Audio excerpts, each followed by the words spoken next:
Yo, what's up mga master? Kung beginners ka mga master, panoorin mo to mga master dahil para sa iyo yung video na to mga master. Usapan natin dito mga master kung bakit napakahalaga yung tinatawag na family chords. Na marami sa atin na mga beginners, isa na ako doon, na binaliwala natin yung tinatawag na family chords. Ito na yung video para sa iyo mga master. Bago ang lahat, magbibigay muna ako ng disclaimer. Di pa ako professional na gitarista. Nagtuturo lang pa ako base sa alam ko, sa sarili kong research, experience. Nasa sa inyo na yan kung susundin nyo to o hindi, yung mga tinuturo ko. Let's go! Bakit daw mahalaga ang tinatawag na family chords?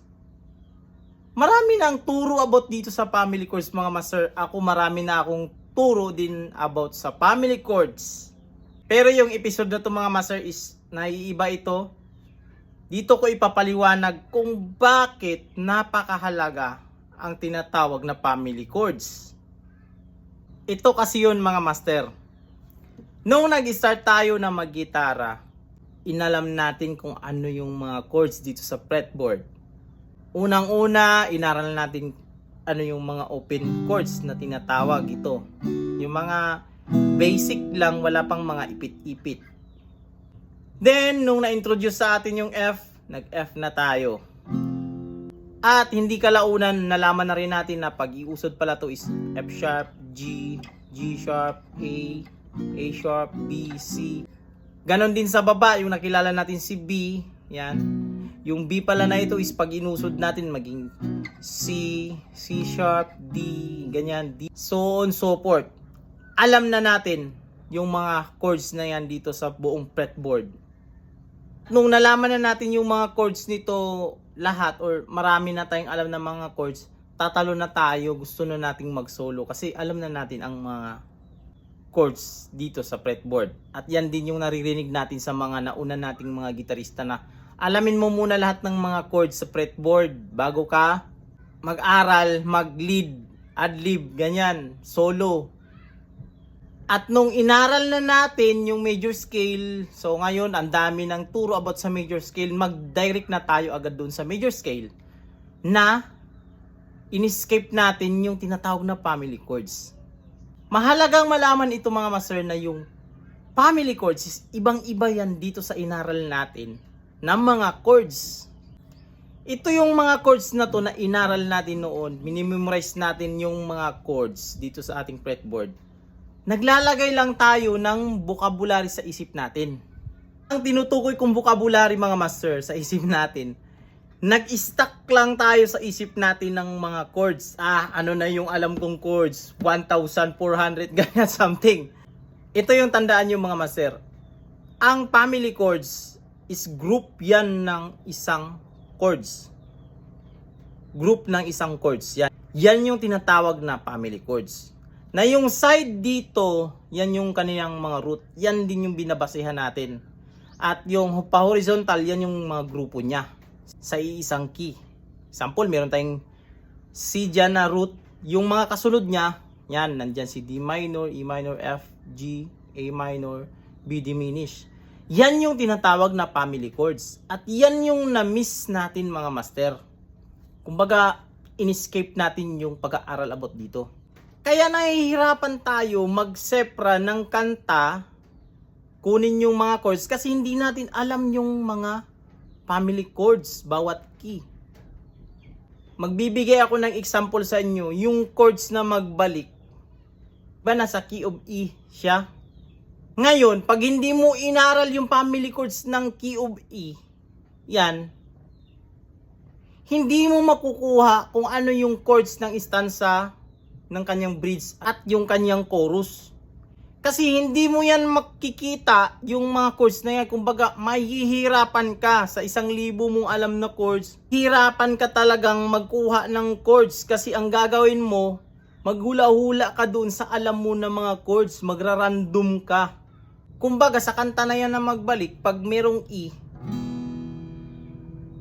dahil hindi mo alam yung family chords, ang gagawin mo, magra-randomize ka ng mga chords. Kumbaga, kukuha ka doon, bubukas ka doon sa libro mo, sa vocabulary mo. Kukuha ka na anong mga chords na kasunod, ganun. na E, baka C yung sunod. Hindi, baka meron siyang F.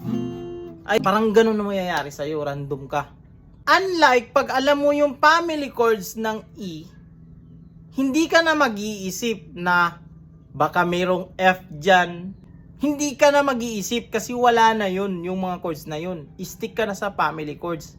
Kaya nga yung kantang Magbalik, meron siyang E, B, C sharp minor, A, ganyan yung stanza niya. Then sa bridge niya, meron tayong F sharp minor, B, F sharp minor, B, tapos A, B. Yan yung bridge niya. Then babalik lang din siya dun sa chorus. Yung chords niya kanina na E, B, C sharp minor, A. Pero pansin nyo mga master, yung mga chords, nandoon lang din yung mga chords na yun sa family chords ng E. Ito yung tandaan nyo mga master, yung tawag dun sa mga chords na yan na 5 na kinuha sa family chords is yung chord progression. Nakabuo sila ng combination na mga chords, either anong pagka-sequence nila dyan, para mabuo nila yung isang kanta. Yan kasi ang kailangan nating malaman mga master para makapag-sepra tayo ng kanta. Kaya nga ang daming nagtatanong, maraming nagtatanong sa akin paano mag-sepra ng kanta. Ito yung sagot. Kasi pag alam mong family chords na tinatawag, hindi ka kasi lalayo. Hindi ka lalayo sa track. Na example, pag merong key of G na kanta, lagi mo talagang tatamaan yung mga chords na ito. Yung kabilang lang talaga sa family chords. Kasi meron talaga tayong masasapul dyan. Diba minsan nakikita natin sa mga kanta, merong 4 na chords, 5 chords, 3 chords. Sample sa key of G.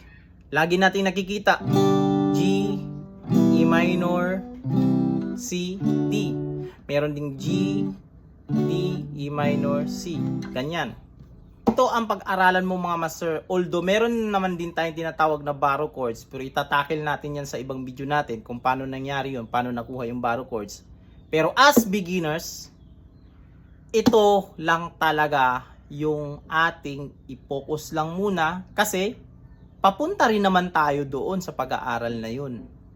At from time to time na pinapractice mo yung family chords, mai-immune yung isip mo dyan, mamamahayan sa utak mo na yung family chords, yan din pala yung major scale. Bakit ko sinasabing major scale yung family chords mga master? Example, meron tayong C, dyan na family chords, C, D minor, E minor, F, G, A minor, meron tayong B, diminish. Yan din yan yung ating Do, Re, Mi, Fa, Sol, La, Ti, Do sa ating scale. Pag-aralan mo na yung scale. So meron tayong C, D, E, F, G, A, B. Or Do, Re, Mi, Fa, Sol, La, Ti, Do. Na pag sa chords na natin i-apply, meron tayong Do, Re, Mi, Fa, Sol, La, Ti, Do. Yan. Kaya nakakasepra ng kanta. Bakit? Gamit yung scale na ito, yung mga major scale. Yan. Kasi yan din yan yung major, minor, minor, major, major, minor, diminish. Yung pampito niya. Kaya, yung mga veterano or matagal na nagigitara, alam na nila yung family chords, hindi na sila magsisepra na magkukords sila, ganyan. Hindi na nila gawin yun kasi maingay yun pag nagsisepra. Ang ginagawa nila bass. Kaya ito, alam nila ito na halimbawa nasa key of C tayo, ito yung root natin, C. Meron niyang major. Yung pangalawa natin, yung D na note, yan, minor. Pangatlo natin E, minor. At yung ating pang-apat, F, major. Pang-lima natin, G, major. Yung ating pang-anim, A, minor. At yung ating pang-pito, yan yung diminish. Kaya pag magsisepra sila, magbi-bass-bass sila. Kasi pag halimbawa, nakuha na nila dito sa, yan. Kunwari, ito, D. Dito nila nakasapul sila ng nota dito. Ang gagawin nila, Gagawin lang din nila ito, yung scale na to. Yan. Kasi nandyan lang yan. Halimbawa, nasave na nila, ganito yung nakapa nilang mga notes. Yan.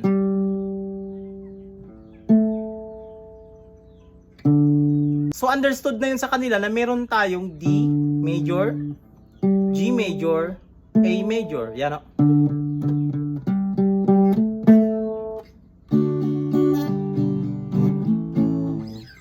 Ganun.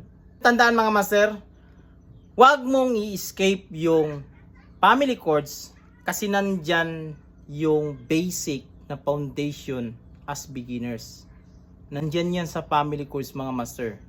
Hanggang dito lang sa video natin na ito mga master. Sana naintindihan nyo ito mga master, nakabigay ng tulong sa inyo mga master bilang beginners. At huwag din kalimutan nating i-share yung video na ito mga master para sa mga kapwa natin beginners na malaman nila na ganito pala dapat ang gagawin as beginners.